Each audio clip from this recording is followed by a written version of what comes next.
It wasn't a setup. No investigation, no premeditated suspicion, no secret GPS tracker. Just coincidence or maybe something more cosmic. Maybe fate has a sense of humor that stings. It was a Wednesday, the kind of gray, dragging middle of the week afternoon that makes everything feel heavier than it should. Work had been its usual grind, emails piling up, clients indecisive, the kind of day where you forget if you even had lunch. So I decided to treat myself to something small. A cappuccino from this cafe I used to go to back when Emily and I first moved to Dallas. Before life got too busy. Before things got weird. The cafe sat on a quiet corner downtown, tucked between a bookstore and an antique shop. It had big windows that fogged up in the winter and the kind of lighting that made people look softer, kinder. Outside, the rain was falling steady, washing the streets in silver. I remember thinking it was the kind of weather that made you feel okay being alone. I stepped inside, shaking the water off my jacket, the scent of espresso and cinnamon hitting me like a memory. Felt familiar, safe almost. I hadn't been there in over a year. And then I saw her, Emily, sitting in the far corner by the window, angled away from the entrance. The first thing I noticed wasn't even her.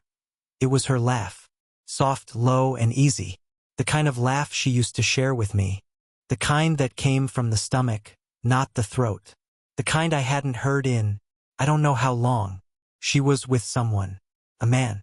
I stopped in my tracks, my hand still holding my damp wallet. My name halfway spoken to the barista. Everything around me dulled, like sound underwater. The guy was maybe mid-30s, decent-looking, well-dressed in a casual, intentional way. His sleeves were rolled to the elbows, showing a watch that probably cost more than my monthly rent back in college. He had the kind of posture that said he was used to being listened to. He didn't touch her, not in that moment, but he didn't have to. Their bodies leaned just slightly toward each other across the table. A subtle closeness that wasn't accidental. But it was the way she looked at him that froze me. Her face was lit up, open. She was smiling with her whole face. Eyes crinkled, lips parted, dimples showing. Like she was 17 again and someone had just told her a secret. That expression didn't belong to the version of her I'd been living with for the past 6 months. That Emily came home late and forgot to text. That Emily gave one-word answers and kept her phone on silent. That Emily hadn't laughed like that with me in a long time. And then I saw the ring. Not on her hand. On the table. Her wedding ring. Gold band, small diamond. The same one I saved 3 paychecks for and held onto for a week before I proposed. It wasn't missing. It wasn't tucked into a purse. It was there on the white ceramic tabletop, next to a cup of tea she hadn't touched and a tiny spoon she was absent-mindedly playing with. I know my wife. I know her hands. The way she fidgets with her jewelry when she's nervous or bored.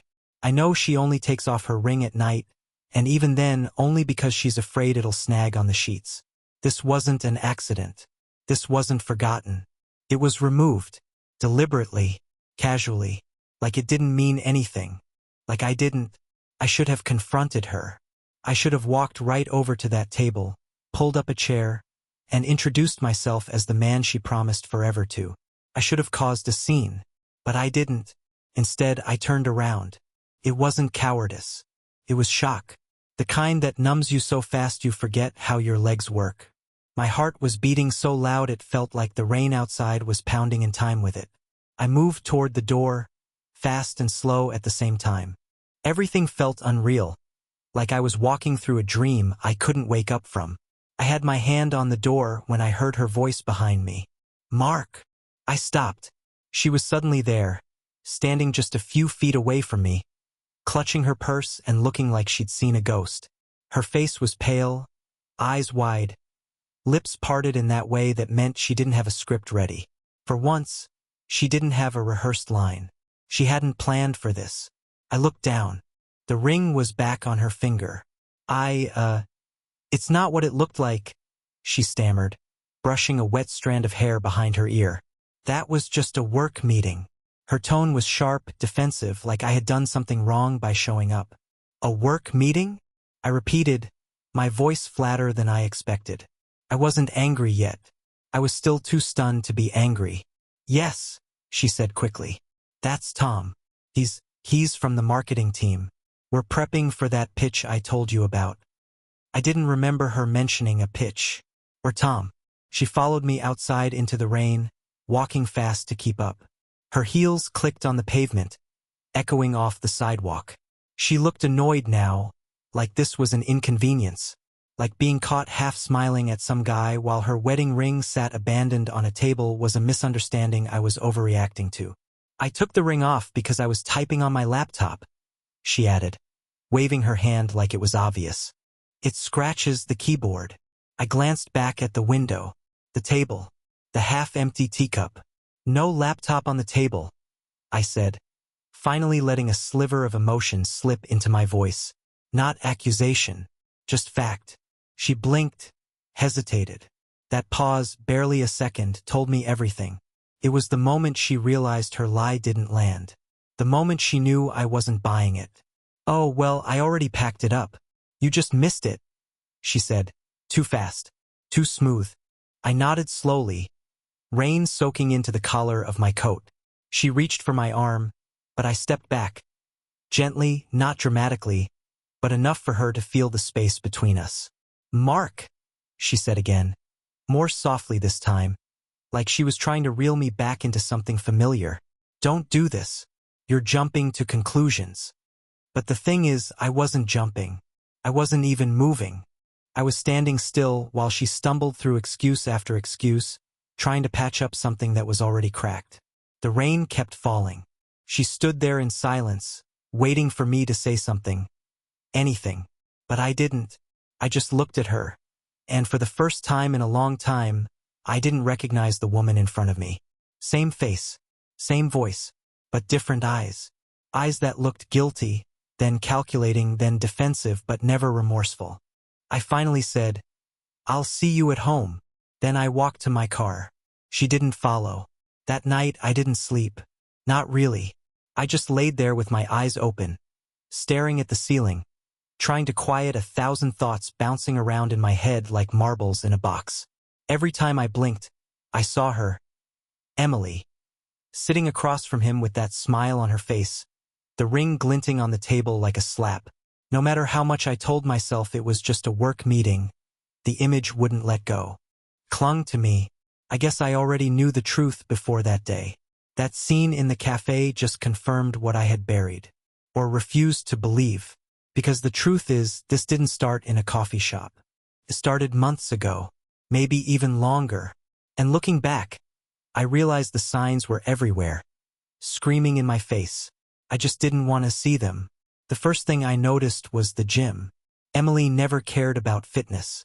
When we first got married, her idea of a workout was walking the dog or doing yoga once a week, and even then it was mostly stretching and chatting with friends. But around 6 months ago, out of nowhere, she got serious. Like really serious. Suddenly, it was HIIT classes, early morning spin sessions, personal trainers. She started waking up before sunrise, throwing on brand new gym gear, and sprinting out the door before I'd even poured my first coffee. "I just want to feel better in my body," she told me when I asked about it. "It's not a big deal." And I didn't push it. Why would I? Self-improvement isn't suspicious.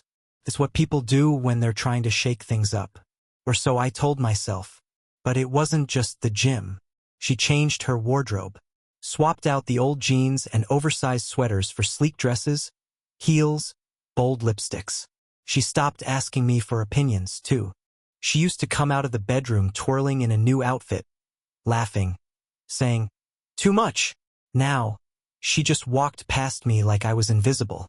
She had a whole new style, bolder, sharper. Not office casual. Not Sunday brunch. The kind of look that gets noticed. And then there was the phone.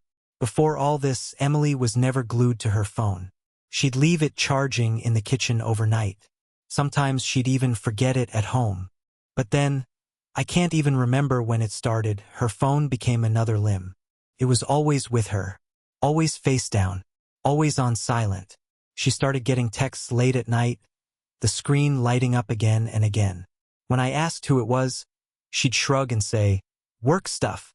Apparently, work texts you at 11:47 p.m. with emojis. I'd be lying if I said I didn't check once. Not proud of it, but I did. She was in the shower, and I picked it up. Locked. She used to never lock it.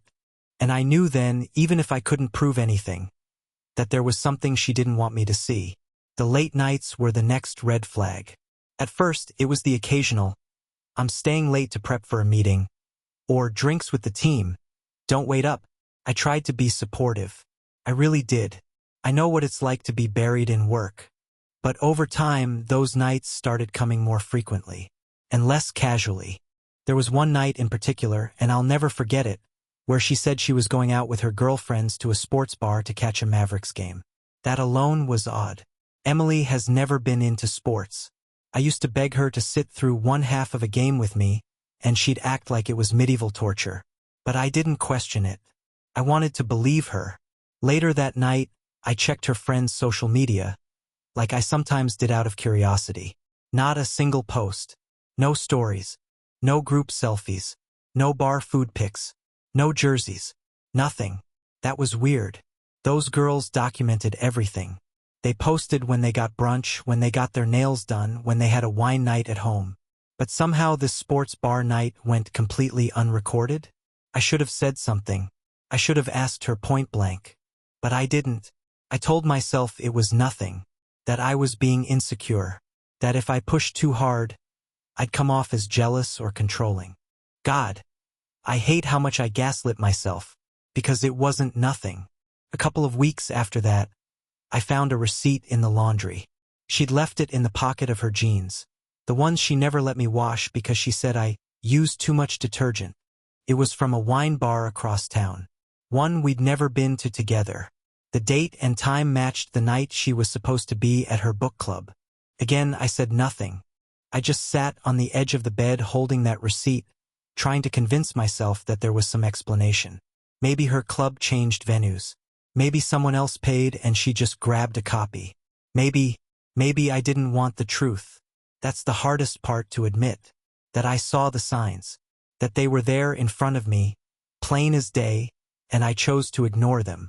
I ignored the fact that she stopped initiating any affection. That her kisses were quick, distracted, almost like an obligation. That she pulled away when I reached for her in bed, muttering that she was tired or had a headache or had to get up early. I ignored how she suddenly had to run errands after work. Long ones always at odd hours. I ignored how she started taking weekend trips with friends I never met. I ignored the new perfume that smelled nothing like the one I bought her last Christmas. I even ignored the fact that she once came home in different shoes than the ones she left in. I mean, who doesn't notice that? How stupid was I? But love makes you stupid. It makes you hope. It makes you believe that the person you've built a life with is incapable of hurting you, that maybe you're just imagining things because the alternative is too painful to accept. So yeah, I told myself stories. I built explanations. I became an expert in emotional gymnastics just to protect what little security I thought we had left. And maybe part of me thought I could fix it. That if I planned a surprise date night, if I cleaned the house without her asking, if I complimented her more, if I just gave her space, maybe she'd come back to me. But she never did. Looking back, I think the woman I married started slipping away long before I saw her in that cafe. Maybe she was already gone by the time I noticed the change. Maybe that version of her, the one who'd rest her head on my shoulder during movies and leave post-it notes on the fridge. Maybe she didn't survive whatever happened inside her, or between us, and maybe I didn't survive it either. The next morning after the cafe, I tried to act normal. I made coffee, set her favorite mug on the counter like I always did. She came downstairs, hair wet, dressed in a different outfit from the night before. She smiled at me.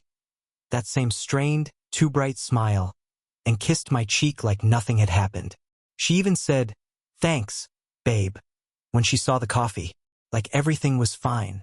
Like my world hadn't just cracked wide open the day before.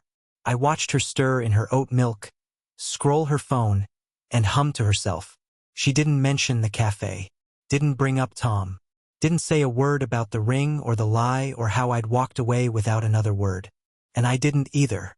We were two strangers in a house pretending to be married. I wanted to scream, to throw the mug against the wall and demand the truth. But instead, I just nodded, sipped my own coffee, and said I had an early meeting.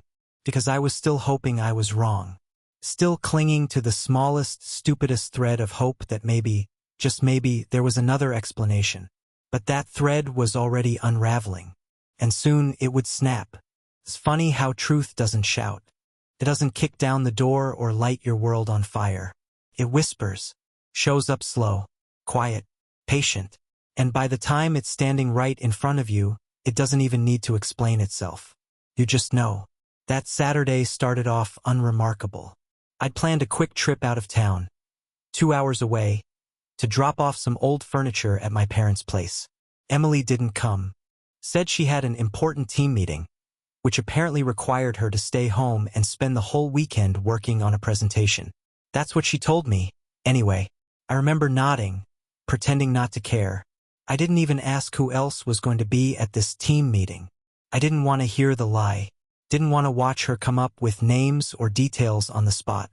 I was too tired to catch her in another contradiction. So I left. And in some twisted way, I think she was relieved. It gave her space to breathe, to be whoever she was when I wasn't around. The drive out was quiet. Just me, the highway, and the voice in my head I'd been ignoring for months.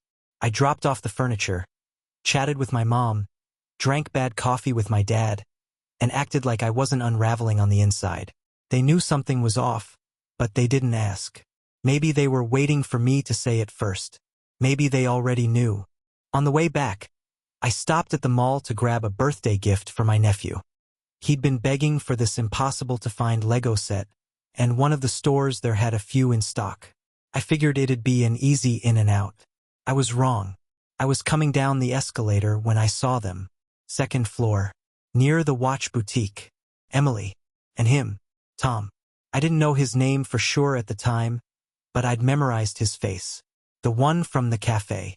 The one she swore was just a coworker. Just marketing team Tom, who made her laugh like I didn't exist. They were walking side by side, close, too close. Their hands were linked. Not brushing. Not accidental. Full fingers intertwined like it was the most natural thing in the world. And then, she leaned her head gently against his shoulder as they paused outside a jewelry store. I froze. Right there on the escalator. I didn't even realize it until the guy behind me cleared his throat, annoyed that I was standing still at the bottom. I stepped off, barely able to breathe, and ducked behind one of those kiosk carts selling phone cases. My heart was hammering in my chest. I wasn't angry. Not yet. Just hollow. Empty. Like someone had scooped out my insides and left the shell standing. They were still walking slowly, heading toward the exit. She turned to him, said something I couldn't hear, and laughed. That same damn laugh from the cafe. It wasn't just friendly. It wasn't just familiar. It was int asterisk mate. It was free. She hadn't looked that relaxed with me in a long time. That light in her face, that softness in her body language, that wasn't a one-time thing. That came from comfort, from repetition, from a life she was already living without me. And in that moment, I stopped lying to myself. This wasn't emotional confusion. This wasn't a coworker who offered a shoulder to cry on. This wasn't flirting. It was a full-blown relationship. One that I had no part in. I didn't follow them. Didn't make a scene. I stood still, watching them disappear into the parking garage like ghosts. Like a version of my wife I never knew. When they were gone, I pulled out my phone and took a shaky breath. I didn't want revenge. I didn't need a confrontation. I needed proof. So I opened the camera app and scrolled back to zoom in on one of the photos I'd just taken. Blurry, but clear enough. Her hand in his, her head on his shoulder. Her expression unmistakable. She wasn't scared. She wasn't hesitating. She was happy. She looked like she belonged there. I stared at the photo for a long time, my thumb hovering over the screen. Then I saved it in a locked folder and tucked the phone into my jacket. That night, I didn't go home. I texted her saying I'd be staying at my brother's place. Made up some excuse about being too tired to drive back. She replied with a thumbs up and a love you. That was it. No question. No follow-up. No, how did it go? Just a casual brush-off, like I was a coworker she was done dealing with. Should have crushed me. But honestly, it just confirmed everything I needed to know. She wasn't mine anymore. She'd already handed that part of herself over to someone else, piece by piece, and I'd let it happen because I didn't want to believe I was losing her. When I finally got to my brother's, he took one look at me and knew not to ask. We sat on the porch with a couple of beers and just stared out at the dark yard, not saying much. "You okay?" he asked after a while. I nodded, then shook my head. I don't even know what okay means anymore. He didn't push, just handed me another drink. "You want to talk about it?" "Soon," I said, but I wasn't ready yet. I needed to sit in it a little longer. Let the truth settle. Let the denial fully burn off. The next morning, Emily called. I let it ring. Then again. This time, she left a voicemail. Said she hoped the drive went well. Asked when I'd be home. Said she missed me. I didn't reply. I spent the rest of the day thinking. Not just about her, but about me, the version of me that had tolerated being ignored, dismissed, half-loved for over a year. The version of me that settled for silence and excuses. That version was gone. When I got home late Sunday night, the house was dark. She was asleep already, or pretending to be. I didn't check. I went into the bathroom, brushed my teeth, and stared at myself in the mirror for a long time. I looked older, not just tired, aged. My face was more hollow, my eyes darker, like they'd stopped believing in the man looking back. I checked my phone one last time before bed. Opened the photo again. The one from the mall. I stared at it like it might morph into something different. Something less real. Didn't. I made a decision that night. Quiet and final. No more benefit of the doubt. No more justifications. No more half-truths or vague explanations about work meetings or missing laptop bags. No more pretending. In the morning, I would talk to her. When I walked through the front door that Monday morning, the house smelled like vanilla candles and fresh laundry. The kind of scent Emily used to fill the house with when we were first married. The kind that was supposed to feel like home. Didn't. She was in the kitchen, standing barefoot in her robe, flipping pancakes. Like it was just another weekday. Like we hadn't crossed a line that could never be uncrossed. She looked up when she heard the door close behind me, startled at first, then smiling like everything was fine. "You're back early," she said, setting the spatula down. "I thought you weren't getting in until lunch." I dropped my keys on the counter without answering. I didn't want to pretend. Not anymore. I took my phone out of my jacket pocket, opened the gallery, and turned the screen toward her. She didn't have to lean in to see it. She recognized the photo instantly. Her face drained of color, like she'd been punched without the impact. I didn't say a word. At first, she didn't either. Just stood there frozen, eyes flicking from the photo to my face and back again. Her mouth opened slightly, like she was about to speak, but she couldn't form the words. Finally, she reached for the phone. I pulled it back. "Don't," I said, calm, cold, controlled. "Don't insult me by pretending this was nothing." She hesitated, just for a beat, then folded her arms tightly across her chest like she was bracing for a storm, or like she was about to create one. "It's not what it looks like," she said, voice tight. I laughed. Not because it was funny, but because it was predictable. The oldest line in the book, and still she tried it. Even now, even with evidence in her face. "You expect me to believe that?" I asked. She swallowed hard, suddenly defensive. "You've been distant, Mark. You barely talk to me anymore. You come home tired. You don't even ask how my day was." I stared at her, stunned. That's where she was going with this? "You're blaming me?" I said slowly. "You were holding hands with another man, leaning on him like you loved him. That wasn't an accident, Emily." Her lip trembled, but her eyes stayed dry. "I didn't mean for it to happen." "But it did." She nodded slightly. "I was confused. He was there when you weren't. He listened. He paid attention. And I didn't?" Her silence told me what her words wouldn't. I took a deep breath and grabbed an overnight bag from the hallway closet. I packed it before I even walked through the door, just in case. Some part of me knew this wasn't going to be a conversation that ended with clarity and closure. I'm going to stay at my brother's for a few days, I said. Her eyes widened. Wait, what? You're just leaving? What am I supposed to do, Emily? Sleep in the same bed with you after this? She stepped forward, reaching out like she might grab my hand. I stepped back. Don't. Her arm dropped to her side. Mark, please, can't we at least talk about this? Really talk? No, I said.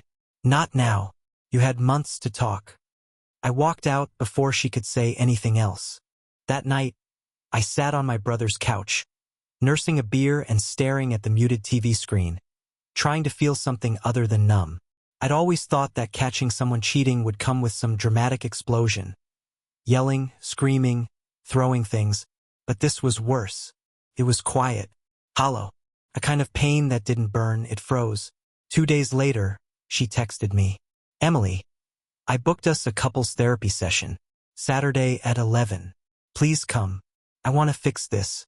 I stared at the message for a long time. Fix this? There was nothing to fix. Not anymore. But something told me to go anyway. Not for her. For me. To hear her say it out loud. To make her admit what she'd done. In front of someone who wouldn't let her twist it into emotional distance or communication breakdown. When Saturday came, I showed up. The therapist's office was in a quiet brick building in a leafy part of town. Soft music in the waiting room.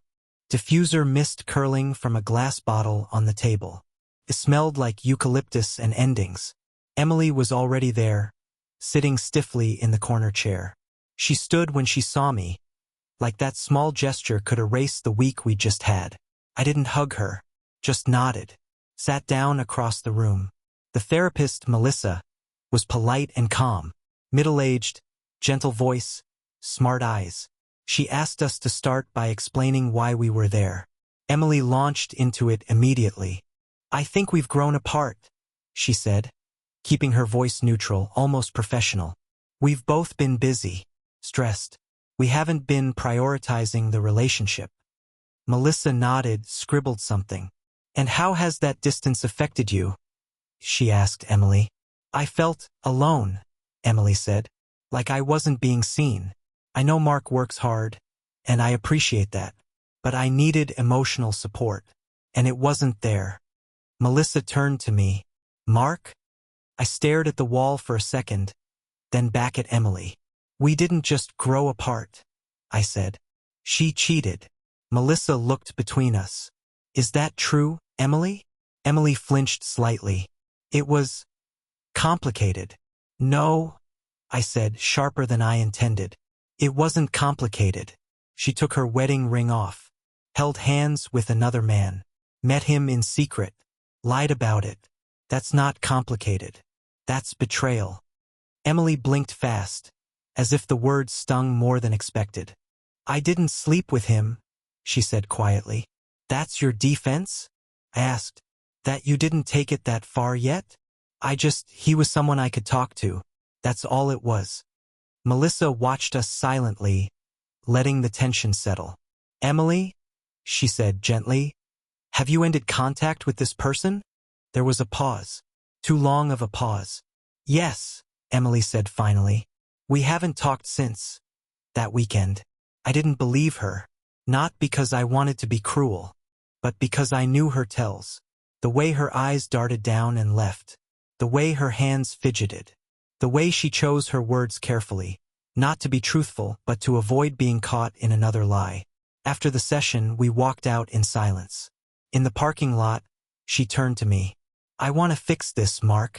I looked at her, really looked. Her eyes were wet, but her mouth was steady. She wasn't falling apart. She was in control. She was still trying to steer the story, to make this seem like mutual damage, mutual responsibility. But I didn't do this. She did. I don't think you want to fix anything, I said. I think you want to reset. Pretend it didn't happen. She stepped closer, lowering her voice. I ended it. Okay. You were right. It wasn't innocent. But it's over. I wanted to believe her. I really did. But I didn't. Her tears didn't mean anything anymore. Her apologies felt rehearsed. And no matter how many times she said she wanted to make things right, the only thing I heard was the silence from the months before. All the lies she let me believe, all the nights she let me sleep beside her while carrying someone else in her heart. "I'll be in touch," I said, turning toward my car. She didn't follow. That night I stared at the photo again. The one from the mall. Her hand in his. That light in her eyes. That peace on her face. It wasn't over. Not really. You don't come back from that kind of peace. Not unless you're dragged back. Not unless the illusion is shattered. And clearly, I hadn't shattered it enough. But fate had a plan. And the truth, the whole ugly truth, was about to show up on its own.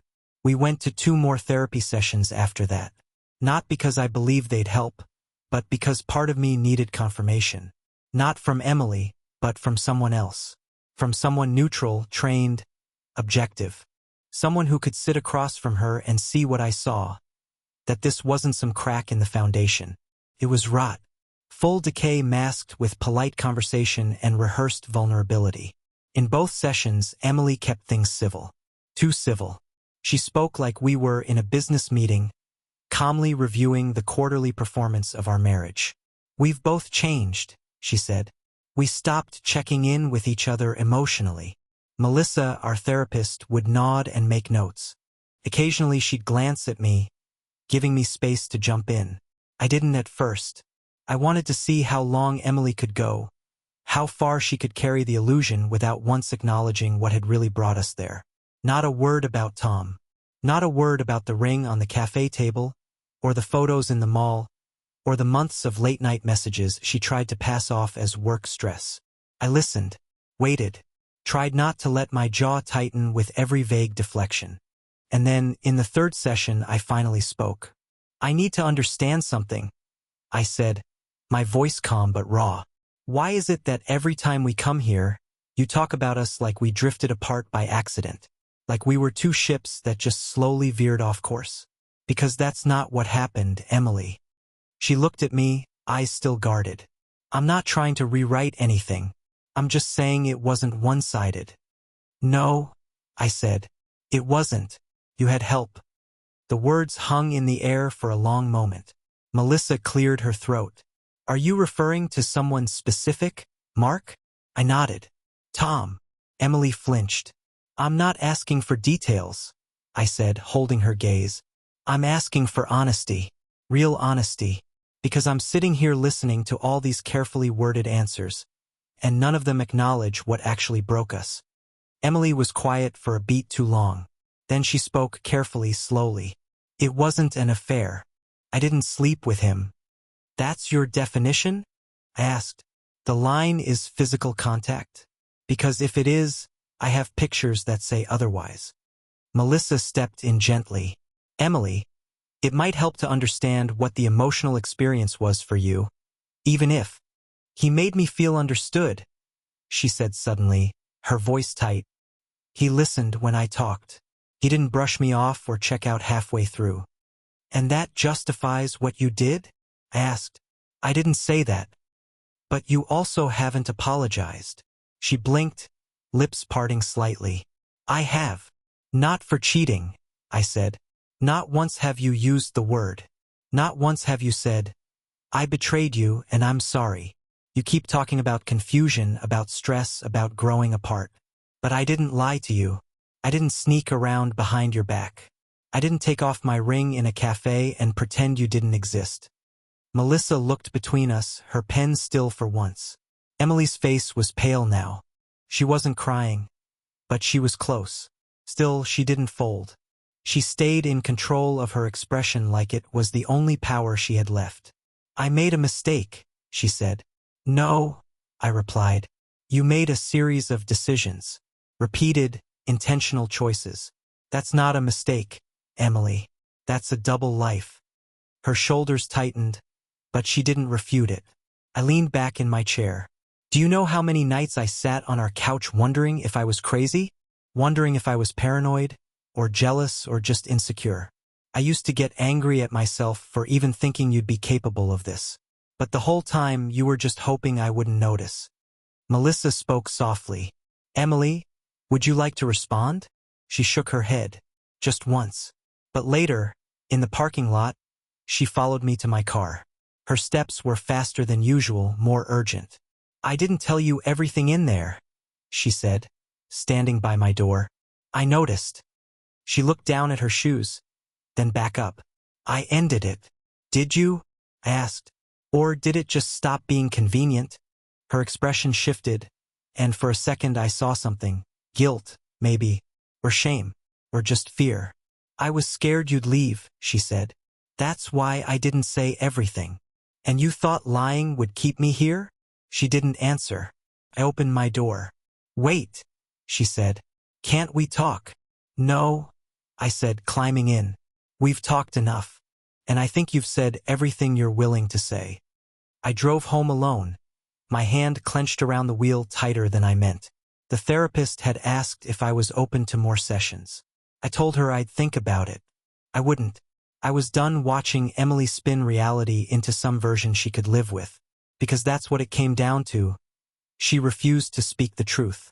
Not because she didn't know it, but because acknowledging it meant giving up the one thing she couldn't afford to lose. The illusion that she was still the victim. That was her comfort zone. She needed to be misunderstood, neglected, emotionally abandoned. That way, the affair, or whatever word she used to avoid calling it that, could be rationalized. Framed as a reaction, not a betrayal. And I could remain the silent partner in her story, the husband who didn't notice, who didn't listen, who maybe deserved it. But I wasn't silent anymore. When I got home, I sat at the kitchen table and stared at the wedding photo hanging on the wall. Smiling. Her in white, me in a suit that didn't quite fit. I remembered how she'd laughed during the vows because I almost dropped the ring.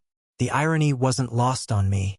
I got up, pulled the frame down, and placed it in the back of the closet. That night I didn't dream, just slept heavy and cold, like something had finally broken loose. In the morning there was a text from her. Emily, please don't give up on us. I'm sorry for not telling you everything. I just didn't want to lose you. Can we talk? I didn't respond, because the truth she refused to speak wasn't just about Tom. It was about us. About how long she'd been gone before she physically left. About how she'd slowly stepped out of our life together while still standing in the doorway. About how every lie she told herself, about me, about him, about what she deserved, was easier than facing who she had become. The woman in those photos wasn't confused. She was content. She wasn't in crisis. She was in love. Just not with me. And no amount of therapy, no bouquet of half apologies or candle-scented breakfasts could fix that. I didn't need her to say it out loud, because I already knew. A week later, I got a call from a woman named Haley. Her voice was steady, but you could hear the pain underneath.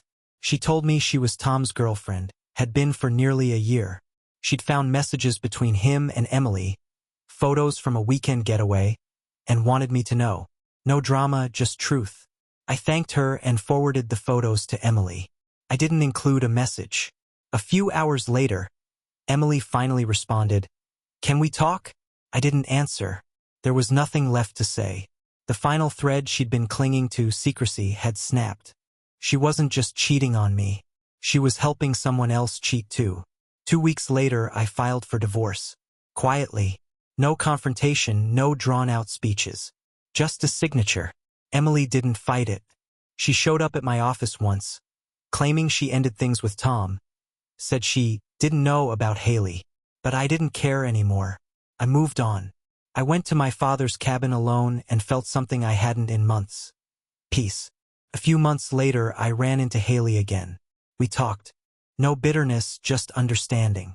Eventually, we returned to that cabin together. Where it used to feel cold, it finally felt warm.